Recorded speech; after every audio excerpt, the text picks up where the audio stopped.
দাবি না আদায় হওয়া পর্যন্ত আমি এখানে অবস্থান করব ইনশাআল্লাহ।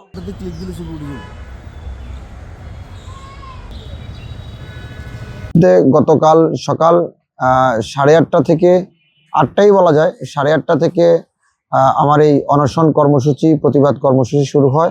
সেই কর্মসূচির মাধ্যমে আমার প্রস্তাব ছিল রিটার্নিং কর্মকর্তার মাঠ প্রশাসনের এসিলেন্ট জসিমউদ্দিন, ফেনী সদর উপজেলা এসিলেন্ট জসিমউদ্দিনকে প্রত্যাহার করতে হবে এবং তার অধীনে বা তার মাঠ কার্যক্রমে আমি অসন্তুষ্ট এবং ঝুঁকিপূর্ণ মনে করছি। তাকে বিভিন্ন কাজে তিনি পক্ষপাতিত্বমূলক আচার আচরণ করছে এবং তাকে প্রত্যাহার না করা পর্যন্ত আমার এই অনশন কার্যক্রম অব্যাহত থাকবে। সেখানে জেলা রিটার্নিং কর্মকর্তার প্রতিনিধি দল আমার সাথে কয়েকবার বৈঠক করেছে এটা প্রত্যাহার করার জন্য, যে ওনারা ব্যবস্থা গ্রহণ করতেছে। কিন্তু যতক্ষণ পর্যন্ত আমি আমার মূল আশার বাণী পাবো না, তাদের সেই সাধু বাণী আমার প্রয়োজন নেই। আমার প্রয়োজন হচ্ছে যে আমার যে আশার বাণী, সেখানে জসিমউদ্দিনের প্রতি শুধু আমার যে ক্ষোভ তা না, সেখানে সাধারণ মানুষেরও অনেক ক্ষোভ জসিমউদ্দিনের প্রতি আছে। সবকিছু মিলিয়ে নির্বাচনকে কেন্দ্র করে ওনারকে আমি ঝুঁকিপূর্ণ মনে করছি এবং অনেক প্রার্থীও তার বিরুদ্ধে অভিযোগ করেছে। তার ধারাবাহিক অনুযায়ী আমরা নির্বাচনটি সুষ্ঠুর লক্ষ্যে বা সুষ্ঠু গ্রহণযোগ্য একটি নির্বাচনের মাধ্যমে ফেনী 2 আসনকে যদি শান্তিপূর্ণ করতে চাই, তাহলে জসিমউদ্দিনকে প্রত্যাহার আমার একটি দাবি ছিল এবং সেটি থাকবে।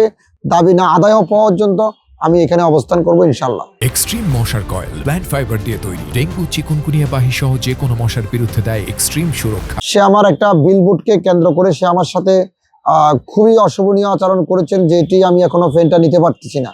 সেটা তাকে আবার ফোন দেওয়া হলে সে ফোন রিসিভ করে না, মানে ইত্যাদি ইত্যাদি বলা যাবে না। এবং আমার প্রতিপক্ষ প্রার্থী যারা আছে তাদের বিলবোর্ডে রঙিন কালার ইত্যাদি ইত্যাদি বিলবোর্ডে পুরো শহর ছড়িয়ে পড়েছে, যেটি নির্বাচনীয় প্রার্থীরা নির্বাচনীয় আচরণবিধিতে লঙ্ঘনের যে ধারাগুলো অব্যাহত আছে সেগুলো তিনি পালন করেছেন।